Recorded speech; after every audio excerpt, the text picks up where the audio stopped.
I was a mere youth of 12 when I fell in love with Robert Browning's Meeting at Night. It's sort of like a little movie poem where you don't know what happens but everything happens, and it's great. Meeting at Night by Robert Browning.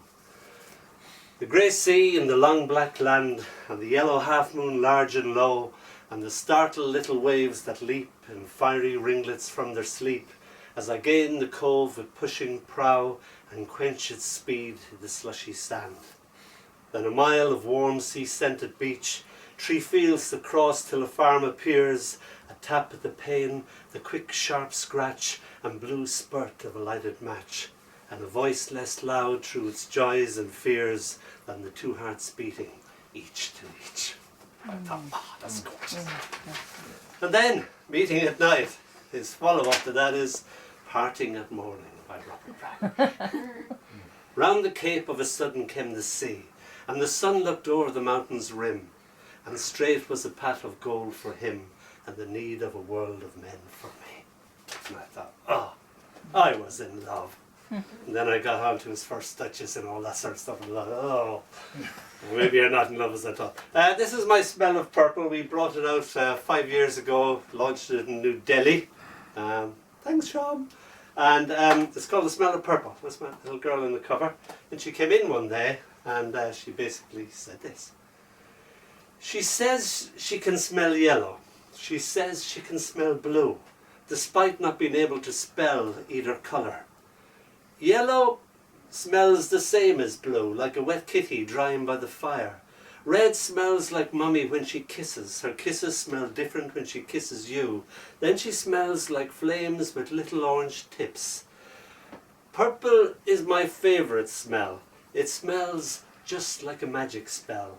I kiss her goodnight like violet, only lighter, with little flecks of purple scattered here and there. And this is called I Feel Pretty.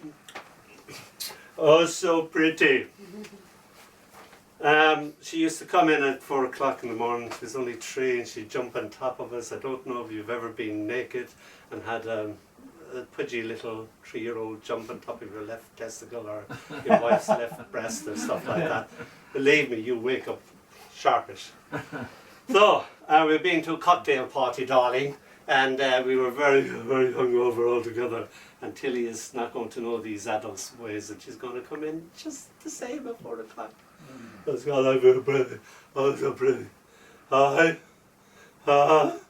Wake, covered in glorious glitter, smelling strongly of PVA glue, sticking to my cheek, very hung over, and covered in blue, orange, yellow, red feathers. A bubble recently blown perched upon my nose. I still have comatose. Tiny bubbles travel amongst my curls as through a bigger bubble brightly, nestling neatly over my right eye. I observe my tiny daughter purse her lips and kiss more bubbles into being. Tilly, I force my lips, still frozen in sleep, to somehow speak. What you do?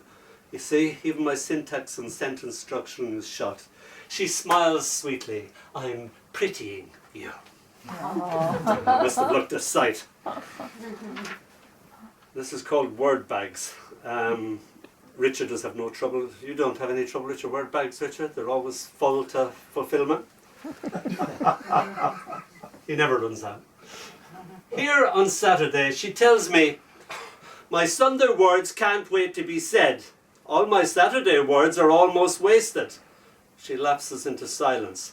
My word bag for Saturday is almost empty, but my Sunday words are filling up.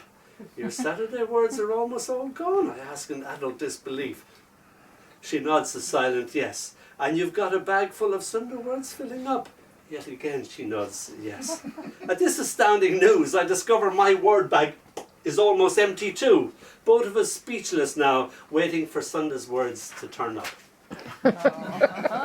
This is called I is Smiling. Everything always is. I is. As in, I is happy. I is tired. Even to negate it is, I is not tired. I is not going to bed. With Churchillian scowl and front stamp for emphasis. I used to love her construction, the simple syntax of her sentences. Tilly and Mummy is girl? Dónall is not girl? Now I is remembering you, just as you was. Recall your words just as they is. And I is smiling. And finally, the smell of the light. We had the smell of purple. Tilly tells me she adores the smell of the light. Watches intensely as I fiddle with the wick of her battered kerosene lamp. I smile as her eyes light up. Love how she loves everything with a passion. Adore is her newfound, much-used word.